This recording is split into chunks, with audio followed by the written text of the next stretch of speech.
warahmatullahi wabarakatuh. Yang terhormat Bapak Presiden selaku Kepala SD Negeri Popongan, yang saya hormati Bapak Ibu Guru SD Negeri Popongan, yang saya hormati Ibu-ibu wali murid dari kelas 4 sampai dengan 5.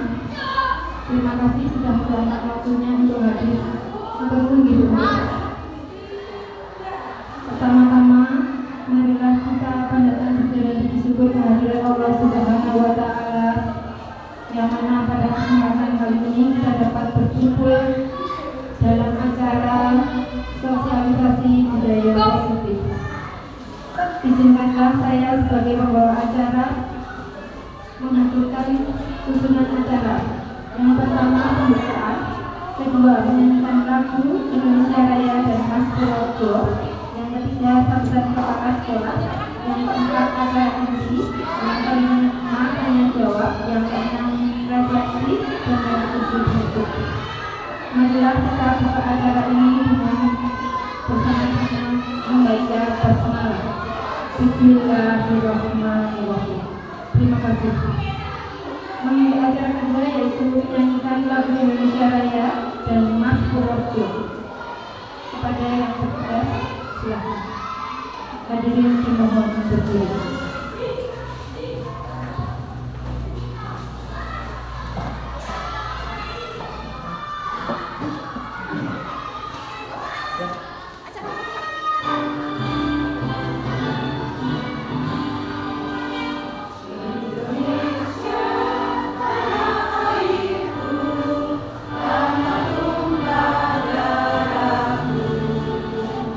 Di sana aku pergi.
warahmatullahi wabarakatuh.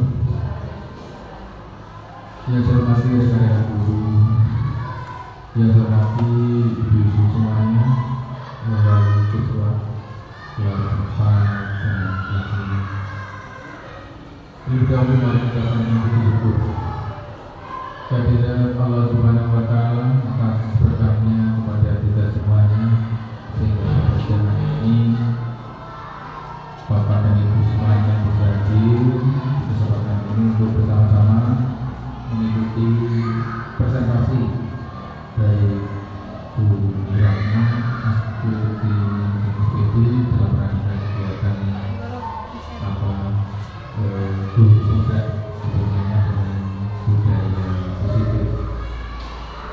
Bapak Ibu yang saya hormati, sebelum saya berbicara panjang lebar, yang pertama saya terima kasih atas kehadirannya. Mudah-mudahan kehadiran Bapak Ibu semuanya di ruang ini, di kegiatan ini bisa membantu kami dalam rangka meningkatkan pendidikan. Karena dengan Bapak Ibu hadir di pertemuan-pertemuan seperti ini, berarti komunikasi antara Bapak Ibu dan sekolah semakin dekat. Untuk itu kepada yang hadir, wali siswa atau pemilik pangkat hari ini, silakan berkomunikasi. Misalnya ada hal yang perlu disampaikan kepada sekolah, kepada kesempatan ini kami juga siap artinya nanti bisa datang menjawab.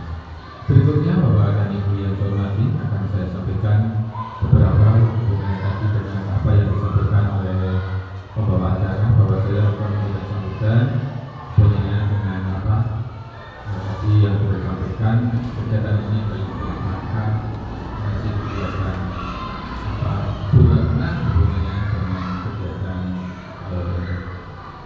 guru penggerak, dan hari ini adalah dengan materinya sekolah budaya positif. Sebentar boleh yang kedua saya sampaikan, saya akan berpakaian dulu.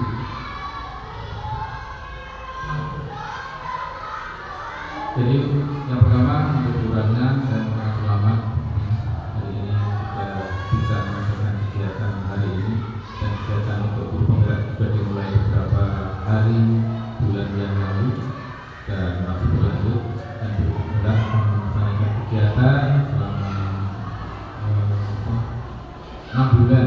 Jadi nanti kalau selesai ini ada kewajiban, ini regulasi yang harus diikuti oleh semua guru.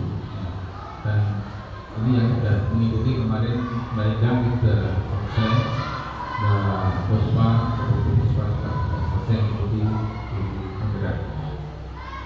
Nah, sebagai guru penggerak ya, ini sebuah pencapaian ya, yang nanti kalau sudah lulus sebagai prestasi ya, membanggakan. Karena kalau sudah lulus ini sebagai bukti bahwa dengan mengikuti kegiatan guru penggerak ini bisa selesai nanti tepat waktu, dan yang lebih penting tadi adalah bisa memberikan menginspirasi teman-teman, juga agen perubahan di dunia pendidikan, khususnya di SD Negeri Hubungan. Jadi Bapak Ibu ada keluhan, ada masalah, silakan datang ke sekolah untuk berdiskusi, menyelesaikan suatu persoalan. Jadi beberapa dengan silakan ditanya pelajaran yang apa dan sebagainya.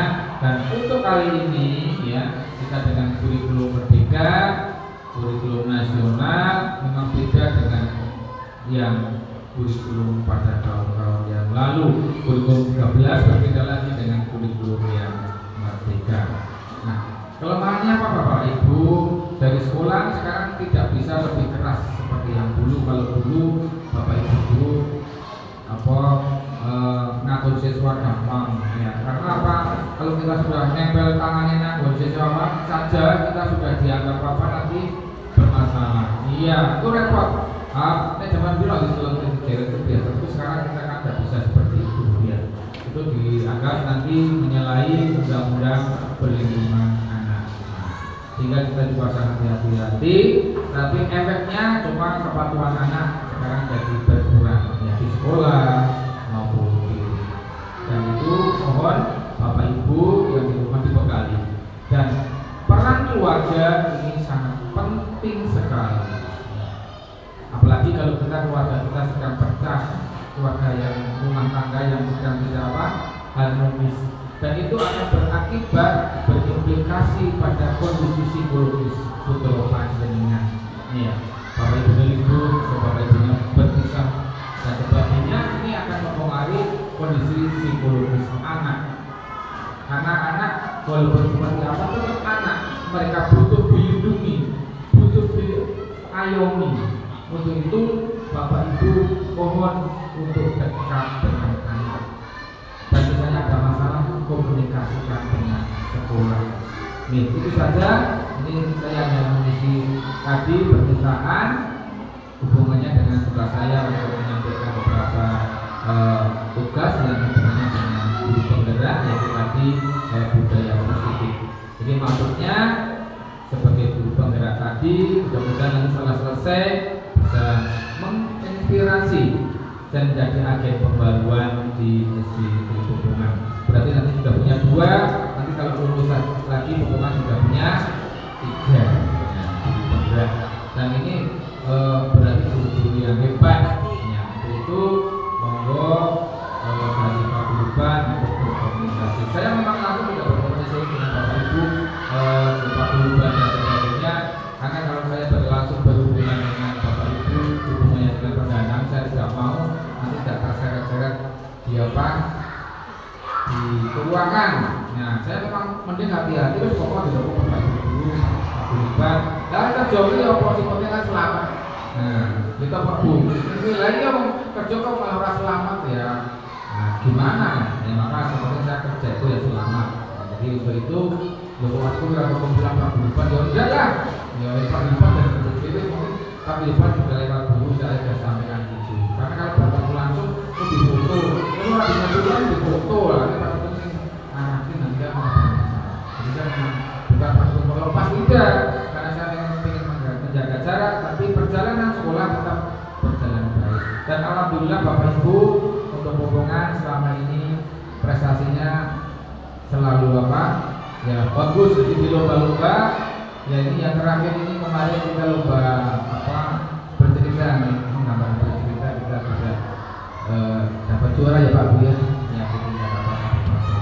Jadi kita posisi kita juara 1, juara 2 di MAPSI, di Kopda banyak sekali Bapak Ibu. Jadi terus terang saya juga sebagai promosi Bapak Ibu untuk yang tahun ini alhamdulillah juga hubungan dapat siswa banyak 24 alhamdulillah ya kemarin. Siswa lebih tidak berikut kasihan kan mana-mana. Kita boleh ngono ya oleh kita tetap banyak. Kenapa? Yang penting kita nggak akan nyalakan siapapun, tapi kita berbuat bersaing dalam prestasi. Kita nggak muluk-muluk, dan kita nggak bisa memberi seragam, nggak apa-apa. Yang memberi seragam sekolah kan nggak punya, dari bos nggak boleh ya, yang nggak boleh dengan seragam. Sekolah lain masih memberi seragam. Terus itu ada sekolah lain yang memberikan bantuan beasiswa kelas 6 yang selalu dijaga di desa. Ini rasa apa-apa lah pokoknya. Dan tidak apa-apa itu ya. Rasa meri-merian. Iya betul. Saya kan tahu terakhir ini kita beli malu terakhir itu disuplai banyak. Ya, disuplai banyak itu terakhir suplai banyak. Itu apa begitu itu sak terakhir ini dari sana semua pulang dari apa? Iya Pak. Bisa apa-apa lah. Rasa meri. Jadi cuma ini sebagai gambaran saja bahwa kita masih sempat siap berdiri dari ibu-ibu semuanya, dari Pak Gulban, yang penting dari Pak Gulban. Jadi pas lagi mawon Bapak Ibu kedepannya percayakan dengan kami bahwa kami siap layan berpandangan dengan sebaik-baiknya. Kalau ada keluhan silakan Bapak Ibu komunikasi dengan saya, dengan Bapak Ibu. Jadi kami siap layani berpandangan dengan sebaik-baiknya. Dan pengumuman kalau saya udah tambahan nanti tanggal 6 tanggal 10 ya. Kalau sudah siap dari pengumuman. Kami siap diundang nantinya monggo tempatnya di sana. Tidak sesuai mungkin lagi. Ya tadi itu saja yang perlu saya sampaikan. Ada kurangnya dalam apa saya menyampaikan. Saya mohon maaf ya. Sekian, terima kasih. Wassalamualaikum warahmatullahi wabarakatuh.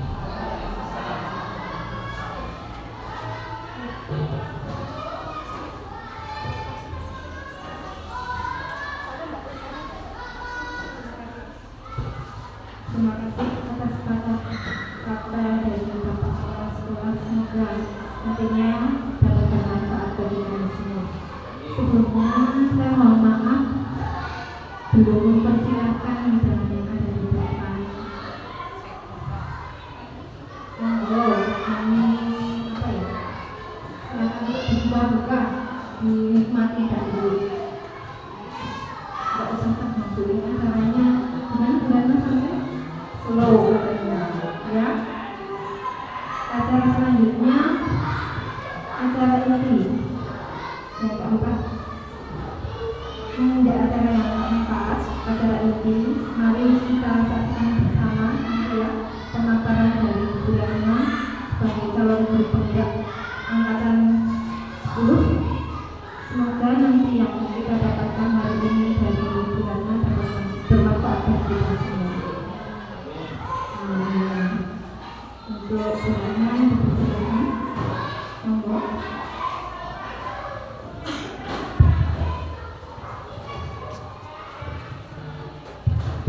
Assalamualaikum warahmatullahi wabarakatuh.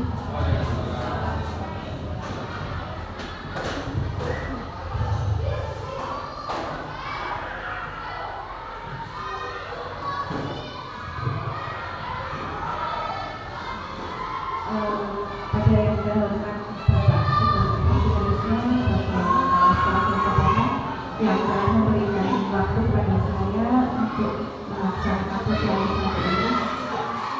Yang saya hormati Bapak Ibu Guru SDU Popongan dan Aita Wali Paguyuban kelas 4, 5, 6 yang berkenan untuk hadir siang hari ini dalam rangka sosialisasi budaya positif tentang tugas saya sebagai calon guru penggerak angkatan 10 tingkatan program. Sebelumnya saya ucapkan terima kasih sekali pada Bapak Ibu semuanya untuk hadir pada siang hari ini. Saya sebelumnya mohon maaf apabila nanti dalam penyampaian saya kurang berkenan ataupun nanti panjenengan kurang penggalih kula nyuwun pangapunten. Saya lanjutkan di sini tentang budaya positif.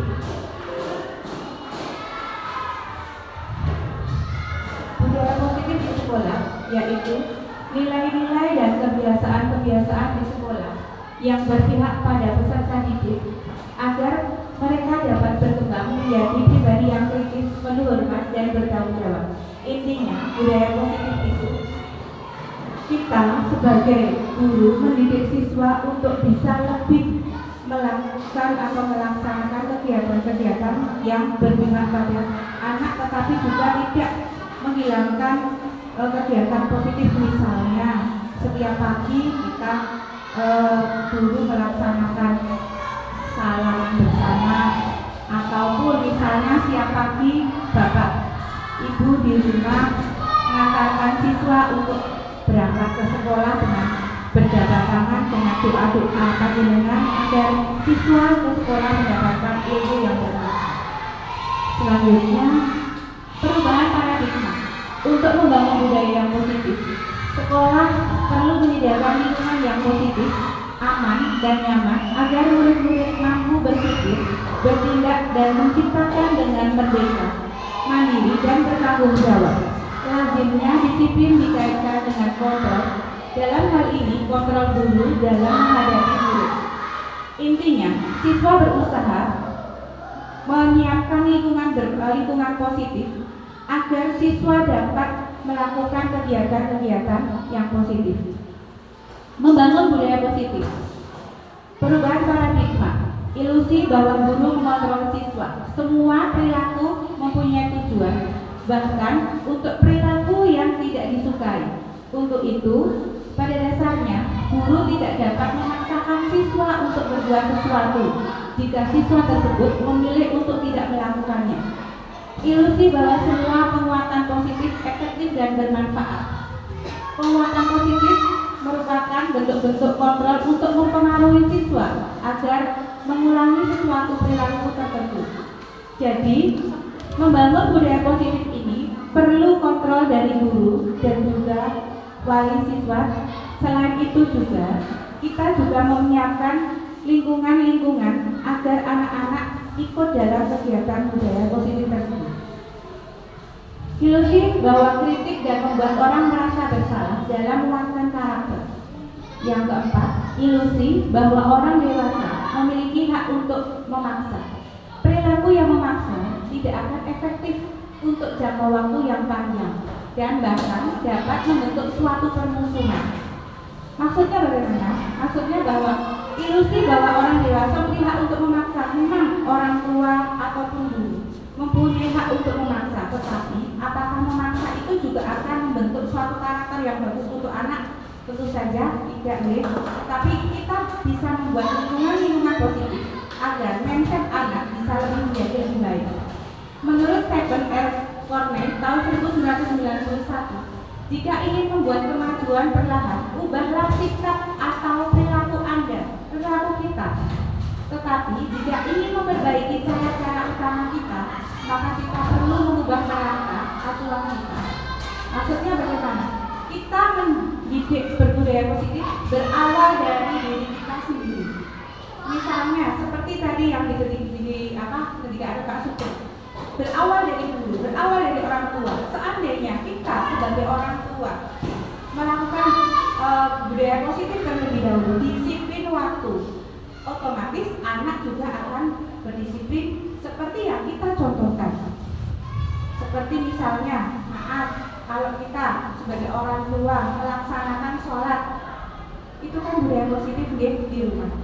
Kalau kita sebagai orang tua, sebagai pendidik, tidak mencontohkan kepada anak-anak kita, otomatis mereka pun sama tidak akan mencontoh budaya positif yang telah kita terapkan, baik di rumah maupun di sekolah. Seperti itu, ya. Perubahan paradigma stimulus respon teori kontrol. Di sini stimulus respon dan teori kontrol. Realita kebutuhan kita sama, tetapi teori kontrol realitasnya itu berbeda. Antara kebutuhan orang satu dengan yang lain tidak akan sama. Terus semua orang melihat hal yang sama. Setiap gambaran memiliki gambaran yang berbeda. Itu merupakan teori kontrol. Metode berpikir menang atau kalah. Metode berpikir menang-menang. Maksudnya bagaimana? Antara pemikiran dengan yang kita jalankan tidak akan sejalan atau beriringan apabila tidak ada teori kontrol. Kita sebagai guru otomatis juga mengkontrol ada apapun orang tua harus mengontrol diri kita. Bagaimana kita mengontrol anak-anak didik kita, anak-anak kita agar menjadi lebih baik atau memiliki budaya yang positif.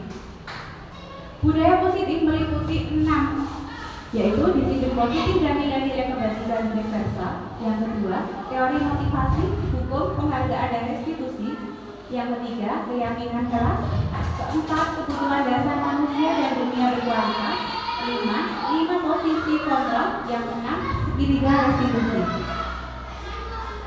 Kita sendiri yang memegang kontrol atas kepalan tangan kita. Apakah kita membuka atau menutup kepalan tangan kita itu? Tergantung pada diri kita masing-masing sesuai dengan kebutuhan dasar kita. Intinya apa? Kita sebagai orang tua, sebagai pendidik harus memegang kontrol atas semua yang akan kita lakukan kepada anak-anak kita, anak-anak didik kita. Mau dibuat seperti apa anak-anak kita? Dan kebutuhan dasar itu juga mempengaruhinya. Apa makna dari kata disiplin di sini? Disiplin menurut Ki Hajar Dewantoro untuk menciptakan siswa yang merdeka, maka syarat utamanya harus mempunyai disiplin yang kuat, yaitu disiplin yang berasal dari motivasi intern dari dalam diri kita sendiri. Jika mempunyai motivasi intern, maka diperlukan motivasi ekstern atau dari orang lain untuk mendisiplinkan diri. Yang kedua, menurut Diana Colson menyatakan bahwa kata disiplin berasal dari bahasa Latin, yaitu disiplina yang berarti belajar. Intinya juga berkonotasi disiplin dari siswa. Diri kita mampu menggali semua potensi dirinya untuk mencapai suatu tujuan sesuai yang dihargai dan bermakna. Motivasi perilaku manusia. Ada 3 perilaku manusia menurut Diana Glosser. Yang 1, untuk menghindari ketidaknyamanan atau hukuman. Seseorang perilaku untuk menghindari permasalahan yang mungkin muncul dan berpengaruh kepada mereka secara fisik, psikologis, ataupun tidak terpenuhinya kebutuhan mereka bila mereka tidak melakukan tindakan itu. Intinya bagaimana? Intinya mereka biasanya akan menghindari hukuman karena tidak nyaman. Aku menghukum, dari hukum itu tidak nyaman, seperti itu. Itu yang pertama. Yang kedua, untuk mendapatkan imbalan atau penghargaan dari orang lain. Motivasi itu juga digunakan untuk mendapat imbalan atau penghargaan. Aku nanti termotivasi biar aku mendapatkan penghargaan, aku biar mendapat imbalan dari orang lain, itu juga bisa. Selanjutnya, untuk menjadi orang yang mereka inginkan dan menghargai sendiri dengan nilai-nilai yang mereka percaya. Maksudnya bagaimana? Motivasi untuk mempunyai disiplin positif karena motivasinya bersifat dari internal atau berasal dari diri kita sendiri. Anda tidak bisa mengontrol orang lain, hanya Anda bisa mengontrol diri Anda sendiri. Kok bisa seperti itu? Nah, itu berawal dari disiplin adalah kemampuan memerintah diri sendiri dalam mengontrol dan menguasai diri, memilih tindakan yang mengacu pada nilai-nilai kita, hargai dengan penuh tanggung jawab tanpa pengaruh orang lain. Jadi kok bisa Bu? Kita hanya bisa mengontrol diri sendiri.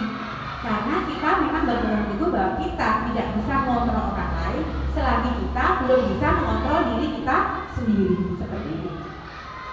Tujuan disiplin. Tujuan disiplin dari disiplin positif untuk menanamkan positif kepada semua siswa kita, agar mereka menjadi orang yang mereka inginkan dan menghargai diri sendiri dengan nilai-nilai yang mereka percaya.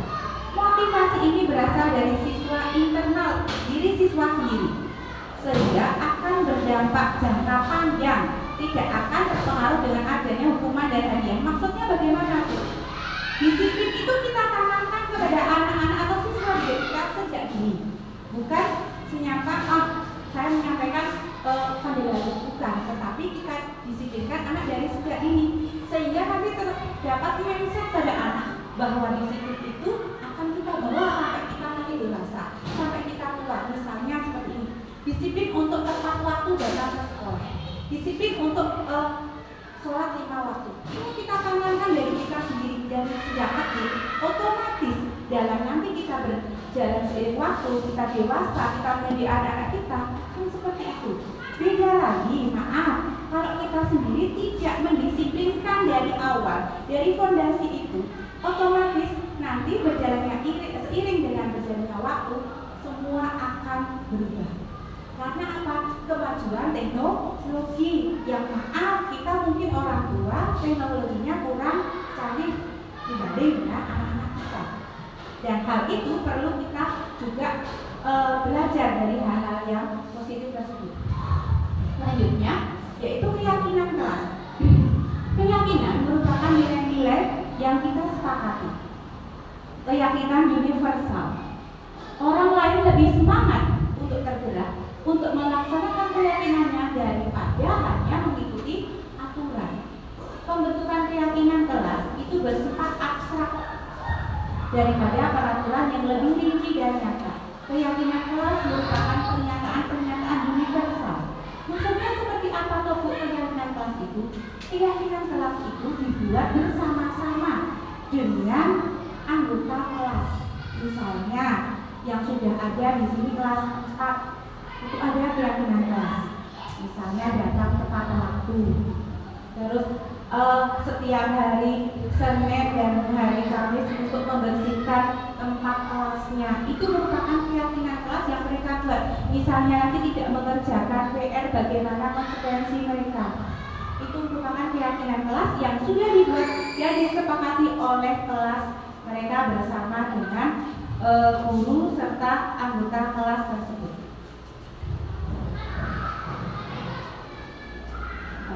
Kegiatan dalam keyakinan kelas. Kegiatan mempelajari tanggung jawab setiap warga kelas. Langkah-langkahnya, nanti kalau misalnya membuat keyakinan kelas, kita biasanya Bapak Ibu guru menyiapkan bagan dulu. Nanti apa saja yang diinginkan oleh putra-putri panjenengan. Dan hal itu disepakati bersama, tidak hanya orang per orangan, tetapi sebagai kesepakatan bersama. Kalau seandainya kesepakatan itu nanti dilanggar oleh salah satu siswa, otomatis mereka akan mendapatkan sanksi ataupun ibaratnya hukuman yang nanti mereka sepakati. Di sini contoh-contoh curhatan atau pendapat. Misalnya guru mengerjakan tugas bagaimana, murid mengerjakan tugas bagaimana, belajarnya sebagaimana, seperti itu. Misalnya dalam mengerjakan tugas tidak tepat waktu, apa nanti tugasnya mereka. Misalnya ada PR tidak mengerjakan, apa lagi mereka hukumannya sebagai apa, seperti itu ya. Terus selanjutnya di sini dalam penerapan keyakinan kelas, jika terjadi pelanggaran tentu akan ada sanksi atau hukuman, atau sering disebut dengan restitusi. Hukuman merupakan identitas gagal dan disiplin merupakan identitas berhasil jika jelas dalam kadar tersebut. Coba dianalisasi di sini. Di sini ada hukuman, ada sanksi atau konsekuensi, ada restitusi. Di sini ada sesuatu, hukuman itu sesuatu yang menyakitkan kasus yang terjadi. Sedangkan sanksi atau konsekuensi sesuatu yang harus terjadi.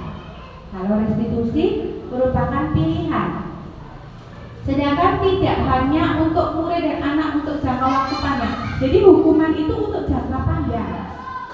Hal tersebut biasanya merupakan suatu aturan yang dibuat dalam jangka panjang. Sedangkan sanksi itu jangka pendek. Misalnya di sini ada aturan tidak boleh membuang sampah pada siswa. Otomatis itu pada saat itu tidak berjangka panjang. Mereka tidak akan melakukan sesuatu yang berakibat fatal untuk jangka panjangnya tersebut. Terus, agar murid itu dalam jangka panjang itu nyaman, dengan adanya kesepakatan kelas, otomatis mereka akan memikirkan 2 kali untuk melanggarnya. Seperti di tempat kami, membuang sampah, mereka biasanya mensewu putra-putri panjenengan membuang sampahnya di selebok-lebok wonten taman. Di bunga-bunga yang ada di sini. Nah, itu pun karena SD kita sudah punya CCTV, sekarang sudah bisa terdeteksi siapa saja yang nanti akan kena sanksi tersebut. Dan mereka pun kalau ditanya juga, Bu, Pak, saya yang kemarin. Nah, itu merupakan sesuatu yang mendapatkan bagi kita hal yang positif juga, anak mau mengakui kesalahannya. Hukuman bersifat tiba-tiba, tidak terencana. Siswa tidak tahu apa yang akan terjadi dan tidak dilibatkan. Maksudnya bagaimana? Hukuman itu bersifat tidak terencana, hanya cuma secara tiba-tiba. Oh, nanti hukuman kamu seperti ini. Di samping itu, hukuman itu bersifat satu arah dari guru. Kalau hukuman seperti itu beda dengan keyakinan kelas. Kalau keyakinan kelas antara guru dan siswa ada saling caranya ada kesepakatan. Beda dengan hukuman. Kalau hukuman dari satu arah dari guru saja. Itu bedanya hukuman dan kesepakatan. Sedangkan disiplin dalam bentuk sanksi atau konsekuensi sudah terencana. Kalau konsekuensi sudah terencana, oh besok konsekuensinya kalau misalnya tidak membawa PR, saya harus keluar kelas mengerjakan tugas. Itu konsekuensi sudah terencana. Beda dengan hukuman. Selanjutnya dihukum oleh penghargaan. Dalam halnya dengan hukuman, ternyata penghargaan juga seperti menghukum seseorang. Contohnya, memberikan pengaruh jangka pendek dan jangka panjang. Penghargaan diberikan untuk membuat seseorang melakukan sesuatu dalam waktu pendek jika terlalu sering menggunakan penghargaan. Yang kedua, penghargaan tidak efektif. Penghargaan merupakan suatu benda atau peristiwa yang diinginkan dibuat untuk syarat tertentu. Penghargaan merusak hubungan. Ketika seseorang diberikan penghargaan akan timbul rasa iri. Ada nggak orang siswa yang seperti itu? Ada. Maksudnya bagaimana, Bu? Misalnya sama-sama ya diberikan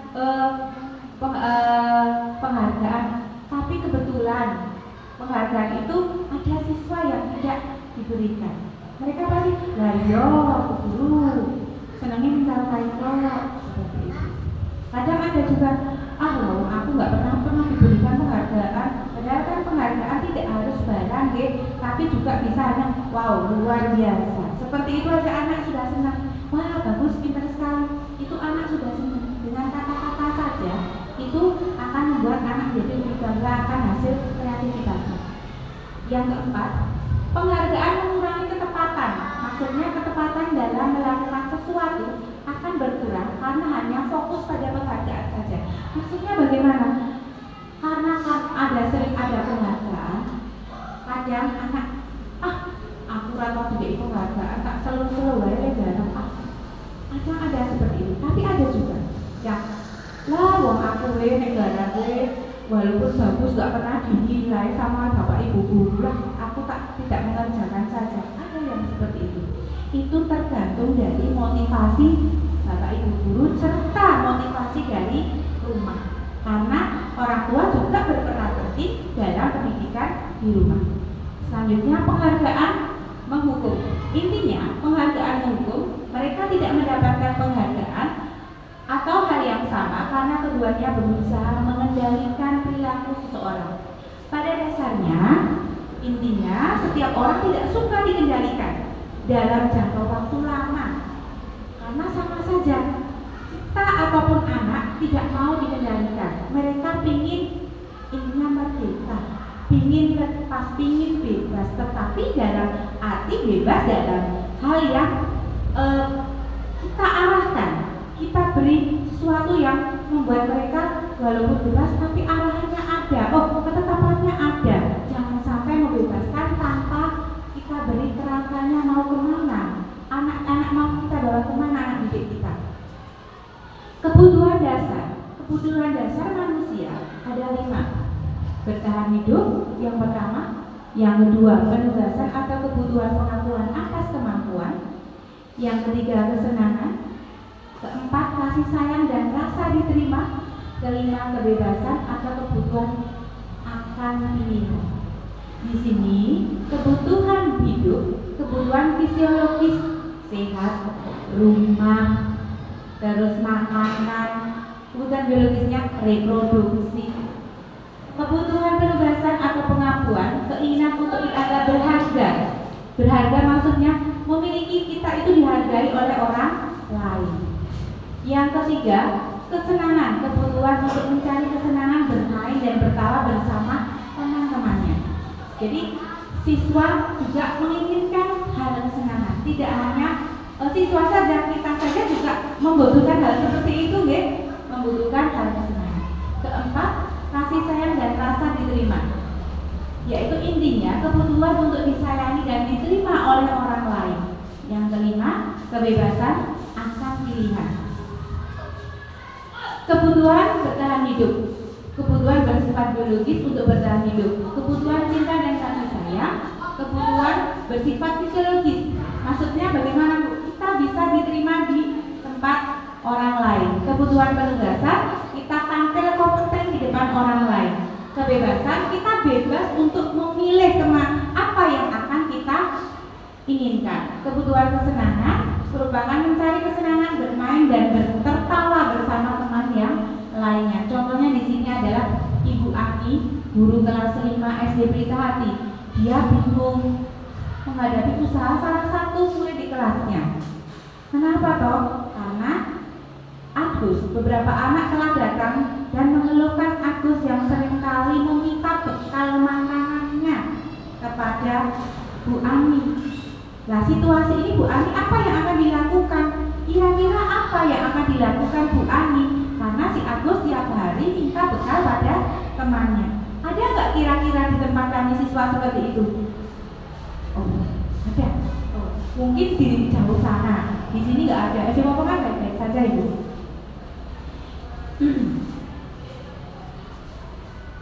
Maaf. Nah, dalam konteks ini, Ibu Ani sebaiknya mencari tahu dulu alasannya apa. Kok Agus itu minta bekal temannya itu kenapa? Apa? Karena dia tidak pernah diberi uang saku? Apa karena dia itu orang tuanya terlalu sibuk, tidak memperhatikan kebutuhan anaknya? Bisa tidak Ibu-ibu? Bisa sekali. Terus apa mungkin Agus itu dia kurang kasih sayang sehingga pingin digatekke sama ibu guru? Bisa tidak? Bisa. Uangnya mungkin banyak, orang tuanya mungkin uangnya juga mencukupi, cuman karena terlalu sibuk orang tuanya jadi tidak memperhatikan kemauan anak itu seperti apa. Akhirnya Agus berbuat ulah agar diberi kasih sayang oleh ibu guru, seperti itu. Karena keisengannya tersebut, akhirnya teman-temannya bagaimana? Teman-temannya memberitahu ibu guru seperti itu. Intinya, kalau ada suatu permasalahan, kita harus menanyakan latar belakang masalah itu apa. Jangan langsung menjudge atau menuduh mesti kowe kayak ini. Bukan mesti kowe, tapi apa? Bagaimana kita mencari solusi akan masalah yang ada. Nah, di sini makanya ada yang namanya 5 posisi kontrol. Nah, di sini 5 posisi kontrol itu: 1. Penghukum, 2. Pembuat orang merasa bersalah, 3. Sebagai teman, 5. Pemantau atau monitor, dan 5. Manajer. Apa itu penghukum, Ibu? Penghukum, seseorang penghukum dapat menggunakan hukuman fisik ataupun verbal. Verbal itu dengan kata-kata. Ya, guru menjalankan posisi penghukum atau berkata-kata. Misalnya, patuhi aturan saya, kalau tidak awas kamu. Itu ibu guru yang penghukum. Awas kamu, dengan kata awas berarti ibu guru itu merupakan sebagai penghukum. Ada kata awas berarti dia sudah menakut-nakuti anak tersebut. Yang kedua, pembuat orang merasa bersalah. Pada posisi ini biasanya guru akan bersuara lebih lembut, menggunakan keheningan sehingga membuat siswa mampu merasa tidak nyaman, merasa dia rendah diri. Contohnya dengan kata-kata ibu sangat kecewa dengan sikapmu tadi. Sebaiknya bagaimana ya? Kan bahasanya lebih halus, tidak awas ya, tidak lagi nggih. Terus sebagai teman, posisi guru sebagai teman, intinya kita tidak menyakiti siswa dengan kata-kata yang ayolah bantu ibu, jangan seperti itu, nek kamu seperti itu nanti ibu bagaimana untuk melaporkan hasil pekerjaan kamu kepada Pak Kepala Sekolah. Nah, dengan kata ayolah, kan kita juga sudah berbicara lembut, seolah-olah kita berbicara kepada teman, tidak menempatkan dia sebagai siswa. Yang kelima, memonitor atau pemantau. Intinya peraturan-peraturan dan konsekuensi dengan memisahkan hubungan pribadi. Contohnya di sini peraturan apa yang telah kamu lakukan, bahasanya pun juga sudah beda lagi. Sudah ada apa peraturan yang harus kamu patuhi. Itu kata-kata kalau kita sebagai pemantau. Yang kelima sebagai manajer, maksudnya sebagai mentor. Di sini mengajak siswa mempertanggungjawabkan perilaku, mendukung siswa menemukan solusi atas permasalahannya sendiri. Apa yang kita yakini, apa yang harus kita lakukan. Apakah Anda bersedia untuk memperbaikinya? Itu adalah kita sebagai manajer. Tujuan dari 5 posisi kontrol guru terhadap siswa adalah mencapai posisi manajer di mana pada posisi ini siswa dapat menjadi pribadi yang mandiri, merdeka, dan bertanggung jawab atas segala perilaku dan sikapnya yang pada akhirnya dapat menciptakan lingkungan positif, aman, dan nyaman. Maksudnya bagaimana Bu?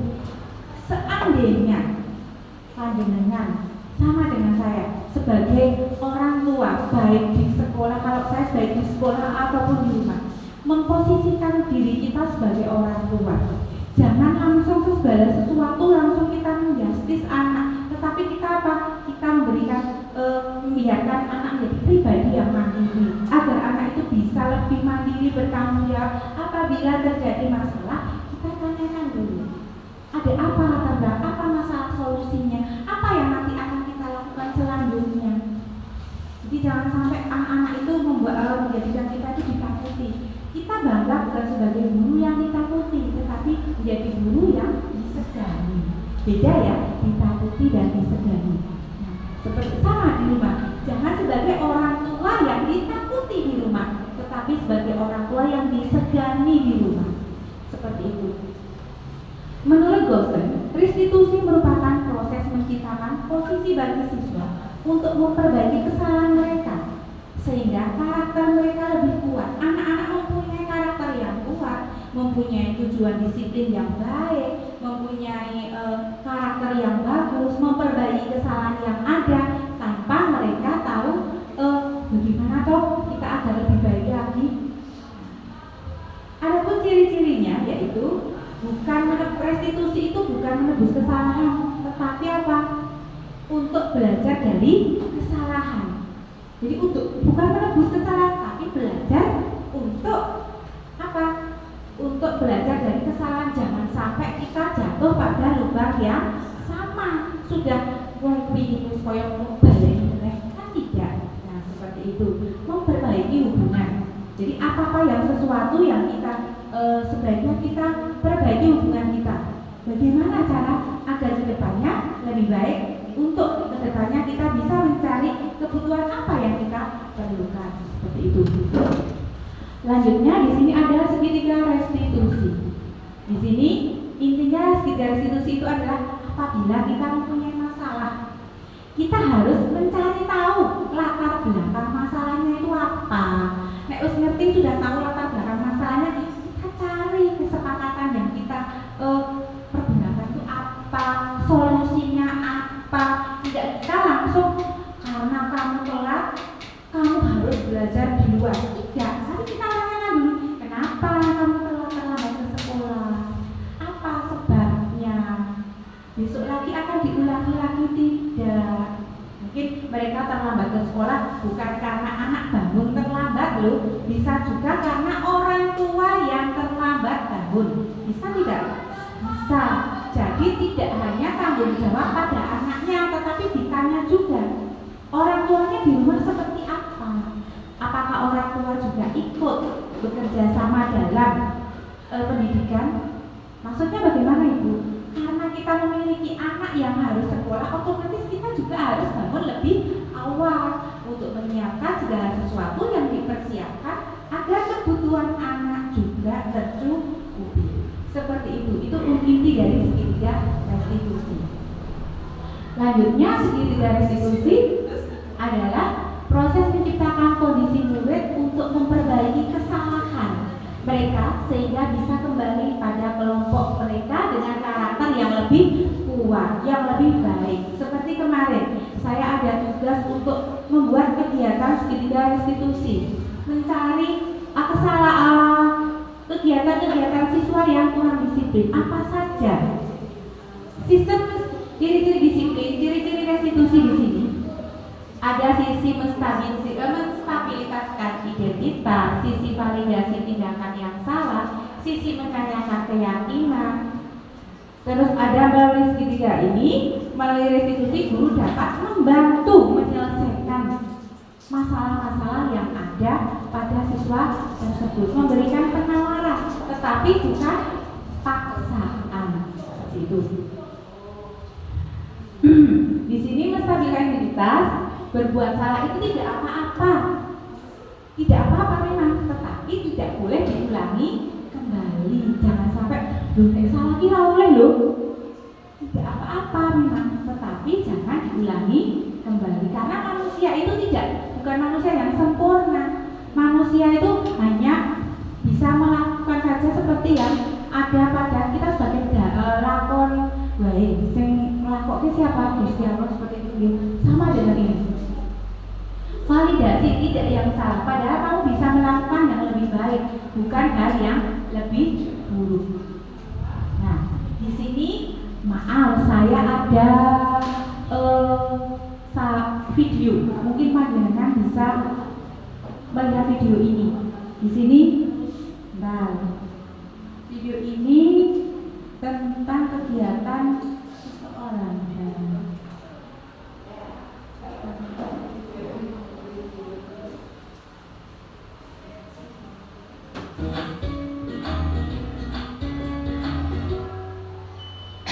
Salam bahagia Ibu dan Bapak Guru hebat.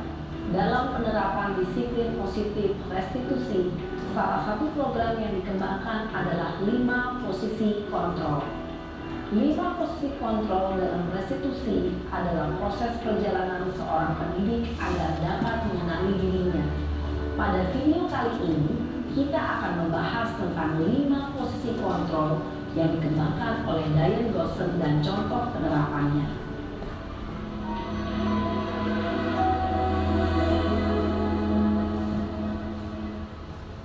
5 posisi kontrol itu adalah 1.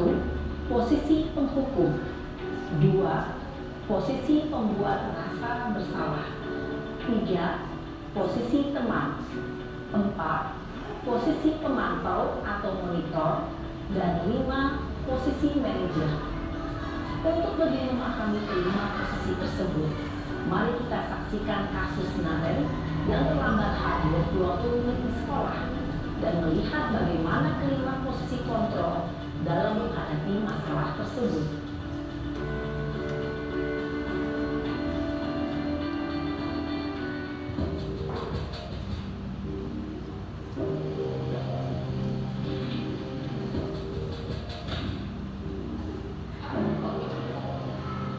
Naren, sini kamu.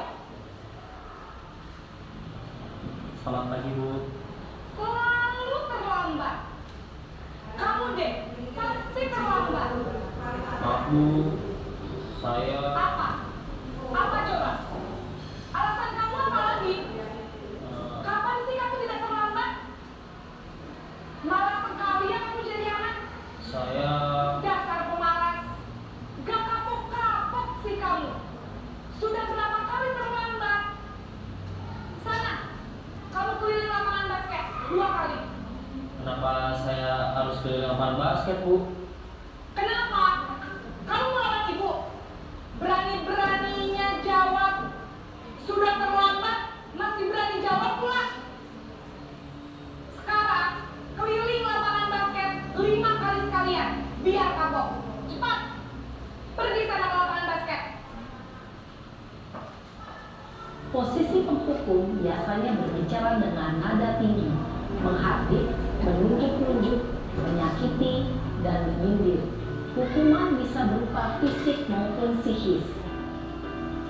Ibu dan Bapak Guru hebat, dampak yang terjadi pada murid ketika guru berada pada posisi penghukum adalah murid cenderung akan memberontak, bahkan menyimpan dendam.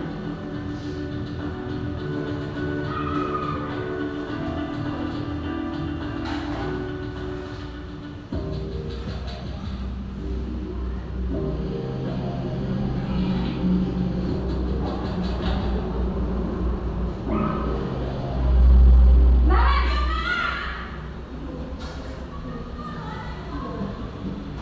Selamat pagi, Bu.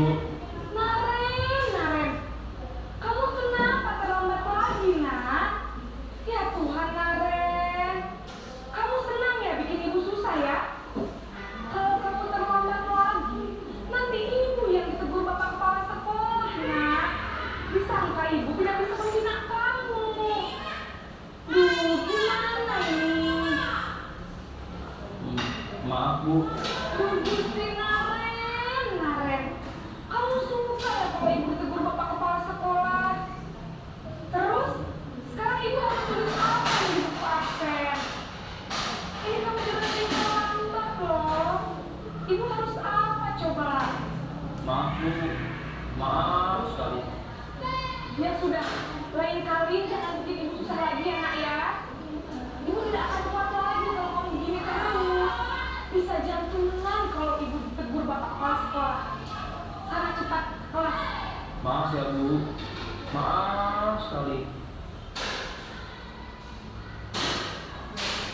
Posisi pembuat rasa bersalah berbicara dengan nada tenang, cenderung lembut, namun kata-kata yang diutarakan membuat murid merasa menjadi orang yang gagal, memandang buruk dirinya sendiri, merasa tidak berharga, dan tidak sanggup membahagiakan orang lain. Ketika guru mengambil posisi pembuat rasa bersalah, murid akan menganggap dirinya yang bersalah dan ia akan menyimpan emosi negatif tersebut di dalam dirinya.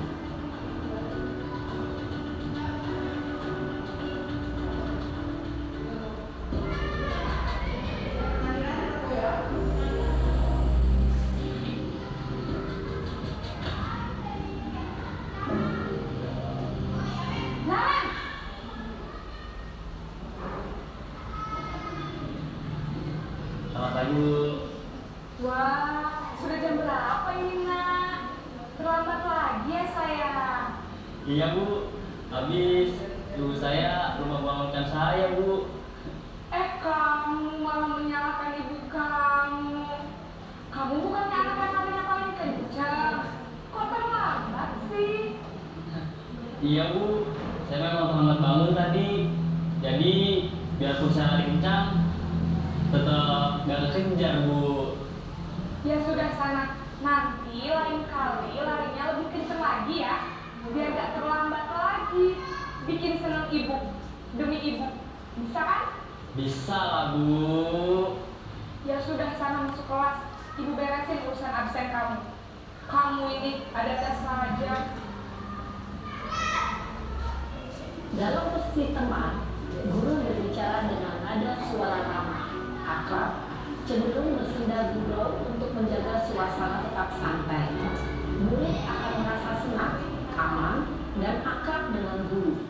Identitas yang tercipta adalah identitas sukses atau berhasil. Namun, perlu diingat, karena ini masih dorongan eksternal, maka ada faktor ketergantungan dari murid kepada orang tertentu. Di sini, guru absennya, sehingga di lain waktu, murid bisa berperilaku baik, namun hanya kepada orang-orang tertentu saja.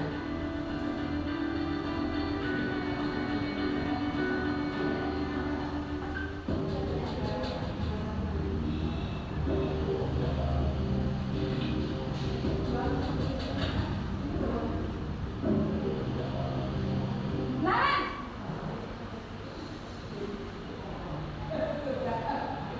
Selamat pagi Bu. Naren, apa peraturan sekolah kita tentang jam berapa kita harus masuk sekolah, nak? Kita harus di sekolah jam 7 Bu. Iya betul, sekarang sudah jam 7.20. Naren sudah tahu konsekuensinya jika terlambat hadir. Paham Bu. Saya harus tinggal kelas pas jam istirahat selama 20 menit. Iya benar, konsekuensinya demikian. Jadi nanti jam 9.30 pas istirahat, kamu harus tinggal di kelas, kerjakan tugas tambahan untuk ketertinggalan kamu, ya? Baik Bu. Posisi pemantau mengandalkan penghitungan atau data untuk mengontrol murid. Guru mengarahkan murid berdasarkan peraturan dan konsekuensi.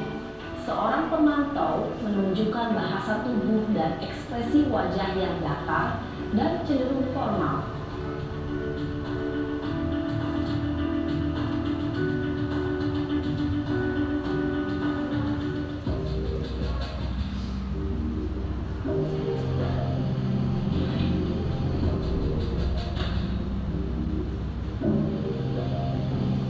Naren!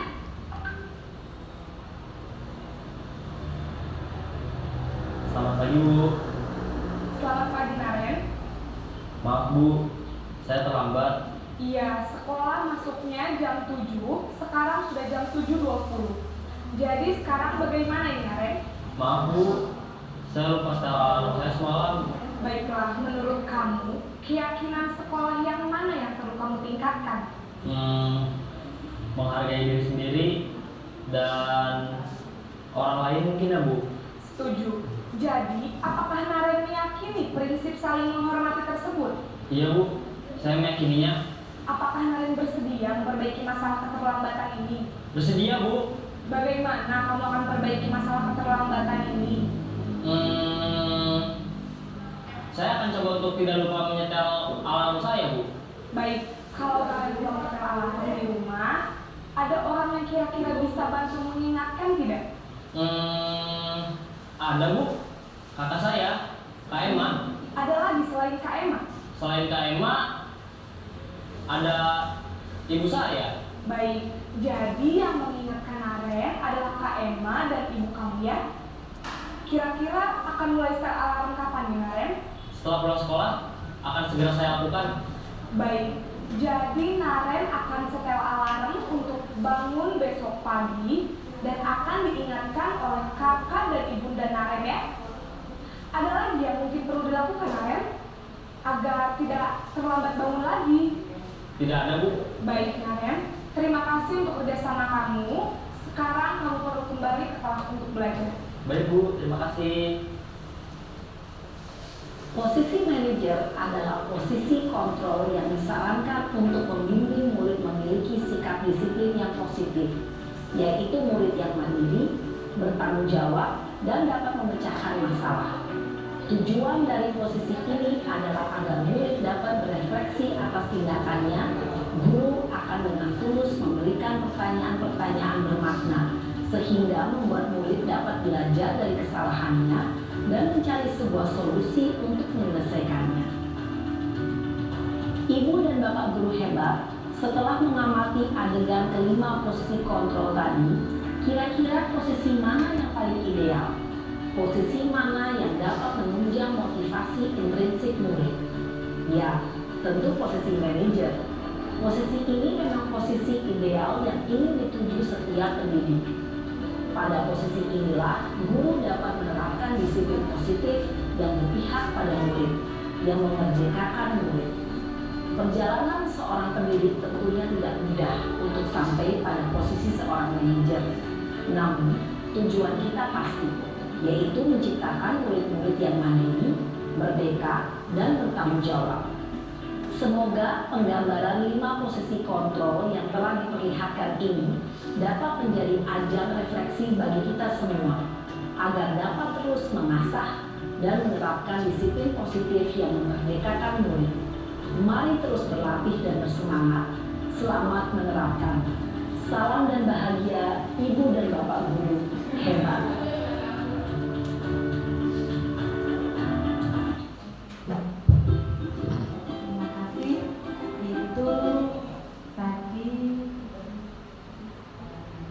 Video yang saya putarkan, bagaimana ada yang menarik dari video tersebut? Ya, ada 5 adegan yang sudah beresongi. 5 adegan itu diperankan oleh orang yang sama dengan kesalahan yang sama, tetapi mengatasi masalah yang berbeda. Itu untuk pembelajaran kami semua dan panjenengan juga. Bagaimana kita menyikapi suatu masalah tidak langsung pada langsung hukuman, tetapi kita cari tahu masalahnya terlebih dahulu, solusinya apa, kesepakatan apa yang harus kita perbaiki, seperti itu. Dari paparan yang tadi saya paparkan, apakah Mensewu ada pertanyaan ataupun ada masukan buat saya atau bagaimana? Monggo, silakan. Jangan tertawa Ibu. Silakan.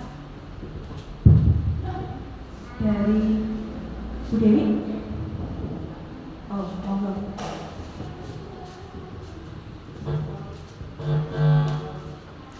Terima kasih waktunya yang diberikan kepada saya. Jadi video tadi kan kita ada 5 proses untuk menyelesaikan masalah itu. Yang terbaik itu yang kelima. Tapi kan kita itu dalam sekolah mempunyai beberapa guru. Tidak semua guru itu sama. Bagaimana caranya biar penerapan itu tuh bisa diterapkan dalam satu sekolah atau dalam mungkin kalau kan dalam lingkungan satu keluarga, karena satu keluarga juga kita mempunyai sifat yang berbeda-beda. Itu sebenarnya. Terima kasih. Terima kasih atas pertanyaan yang diberikan Bu Dewi. Intinya setiap guru itu itu beda-beda, itu dikeluarkan juga beda dengan pertanyaan sama bagaimana untuk cara mengatasi. Jadi begini Bu, di sekolah kami ada namanya sistem kolaborasi tersebut untuk menyelesaikan masalah. Biasanya kami akan berdiskusi terlebih dahulu. Apa langkah yang akan kita laksanakan? Apa yang akan kita putuskan nanti untuk misalnya ada permasalahan dalam suatu kelas. Dalam suatu kelas misalnya ada salah satu siswa yang sering terlambat. Nanti kami diskusikan bersama rekan-rekan Bapak Ibu guru semua dan juga Pak Kepala Sekolah nih Pak. Dan nanti kami akan bersama-sama juga untuk saling berkolaborasi untuk memutuskan masalah-masalah tersebut. Jangan sampai antara satu guru dengan yang lainnya mempunyai persepsi yang berbeda. Selain itu, maaf kami karena SD itu sekarang pulangnya siang. Guru siswa sampai jam 12, sedangkan guru sampai jam 2. Dari 2 jam itu kami manfaatkan untuk saling bertukar pendapat. Selain itu kami bertanya, kelas 1 mau nopo yo? Kelas 2, 3, 4, 5 ada apa ya? Kejadian-kejadian itu nanti kami bicarakan. Kami mencari solusi bersama. Tidak serta-merta maaf, engkau sih menyelesaikan masalah karena itu guru kelas kan tidak. Tapi kami bersama-sama memutuskan bersama. Ada langkah apa yang akan kita lakukan? Tidak hanya satu orang. Jadi satu orang yang keluar itu adalah suara satu sekolahan. Tidak hanya maaf apabila saya bukan satu orang, bukan saya saja, tetapi semua orang sama ininya satu suara. Misalnya maaf mungkin ada yang bertengkar, wajar nggih karena dengan namanya anak-anak, misalnya rebutan apa, nanti kami juga akan sama saja. Tidak seandainya saya yang dukani atau bukan dukani memberikan tangga saya atau Pak Abu atau Bu Win atau Bu Puspa atau Bu Endang atau siapapun sama saja. Kami akan melakukan diskusi terlebih dahulu. Kita akan kolaborasi antara guru kelas 1 dengan semuanya juga dengan Pak Kepala Sekolah. Waktu kapan Bu? Waktu setelah kita selesai mengajar siswa. Kok nggak langsung Bu? Langsung bagaimana Bu? Harus kita atasi? Ya, kita akan biasanya mengatasi hal seperti itu dengan cepat. Gimana ya sebaiknya ya? Kita dudukkan dulu siswanya. Gimana? Di ruang kepala sekolah. Anak selagi didudukkan di ruang kepala sekolah, kami di ruang guru membuka dulu. Bagaimana cara mengatasinya? Seperti itu. Itu kalau di sekolah. Gimana Bu kalau di rumah? Nah, di rumah itu memang biasanya kalau ada masalah yang disalahkan itu anak yang tertua. Yang dibela adalah anak yang kecil. Karena apa Bu? Anak kecil itu nangis bukan masalah seperti itu. Karena kita harus mencari permasalahannya itu apa dulu. Kalau memang anak yang kecil itu salah, ya kita juga harus bagaimana membuat dia itu sadar akan kesalahannya. Ya bagaimana Bu dengan agar semua anggota keluarga itu biar bisa untuk mengatasinya. Kita kondisikan, kita diskusikan masalah itu dengan keluarga. Gimana baiknya ya? Karena tanpa ada komunikasi dengan keluarga juga tidak akan berjalan. Segala sesuatu permasalahan di sekolah ataupun di keluarga kita diskusikan, kita omongke. Jangan mengambil keputusan sendiri dalam segala hal, karena akan berdampak ke hal yang lainnya. Seperti itu. Ada lagi seperti itu? Monggo. Ada yang bertanya lagi atau mungkin ada yang bisa menambahkan? Saya mungkin ini maaf ya. Kalau misalnya anak yang melakukan kesalahan, kita itu sudah refleks duluan Bu. Ini itu sudah refleks duluan pasti itu. Gitu. Cara mengatasinya gimana?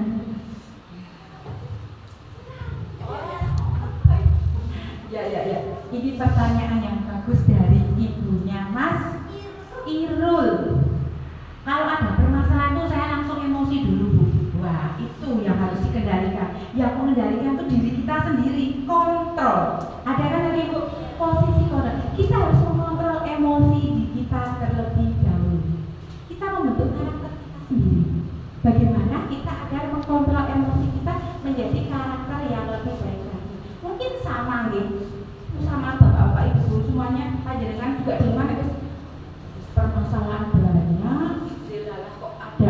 yang sewu kerah bawaannya emosi, tapi ingat, buat kita emosi seperti apa, anak adalah tetap anak, pemikirannya juga masih anak. Jadi kita sebagai orang tua yang berusaha untuk mendidik anak menjadi lebih baik lagi. Jangan kedepankan emosi kita, kontrol emosi kita. Panjenengan mungkin putranya 1, 2, saya 4, dengan karakter yang berbeda. Mbak Win 5, ya, karakter berbeda ya? Iya. Tetapi kita bagaimana menciptakan suasana rumah kita menjadi aman, nyaman buat kita dan keluarga kita. Kalau kita udah saya emosi banget ya kita kena istighfar, aduh tidak tak seneri ya anakku meneh ora seneng. Tapi bagaimana kita membawa anak kita rangkul. Kita gimana Bu? Bagaimana saya emosi loh Bu? Saya mau marah loh. Kita terapkan kita dulu. Istighfarnya kita diperbanyak.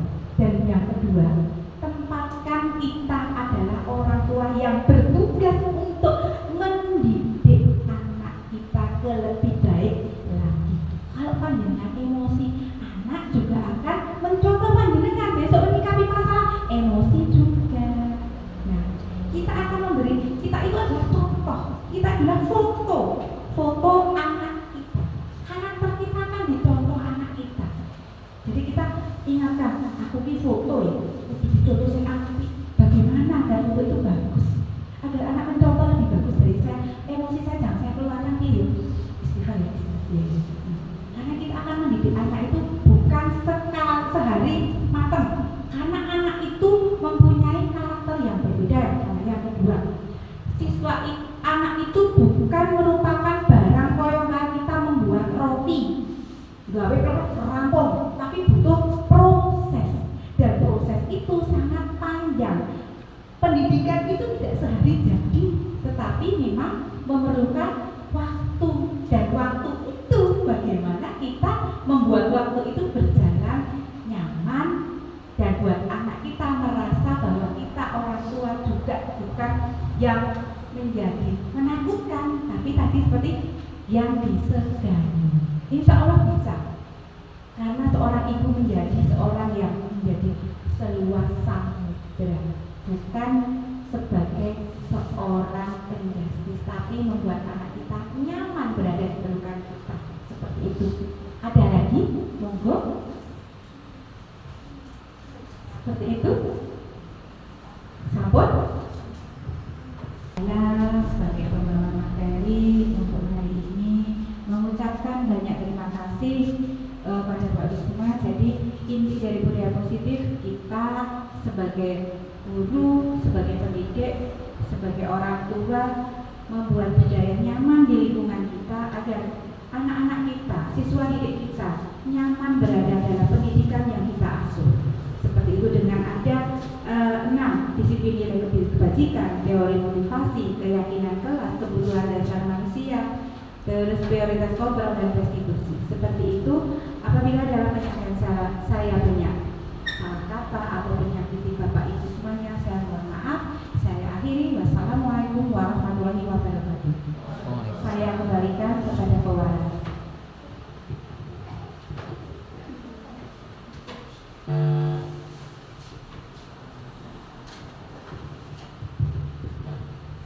Terima kasih kepada Ibu Ratna yang sudah memaparkan budaya positif pada hari ini. Sangat menginspirasi dan memberikan kita ilmu ya Ibu-Ibu ya. Dan juga terima kasih kepada Bapak Kepala Sekolah, jadi memberikan juga sedikit inspirasi dan semangat kepada kita semua. Sebelumnya juga terima kasih Pak, Bapak sudah mendampingi acara sampai selesai. Terima kasih sekali Pak. Dan juga ibu-ibu yang cantik sekali pada hari ini. Ya, maksudnya hari ini itu dandannya spesial. Ya, terbukti kok ini tiga seragam Ibu Ratna. Tidak sadar kan? Kita tidak sadar mereka itu seragam. Berarti kan acaranya spesial. Nggih, nyata nggih, matur nuwun. Rawuhipun Ibu nggih. Tak terasa ini waktunya juga sudah siang dan kita di acara penutup marilah kita Marilah kita tutup acara ini dengan bacaan hamdalah bersama-sama. Alhamdulillahirrahmanirrahim. Dari saya banyak tutur kata yang kurang berkenan di hati kalian semua, saya mohon maaf. Wassalamualaikum warahmatullahi wabarakatuh. Waalaikumsalam warahmatullahi wabarakatuh.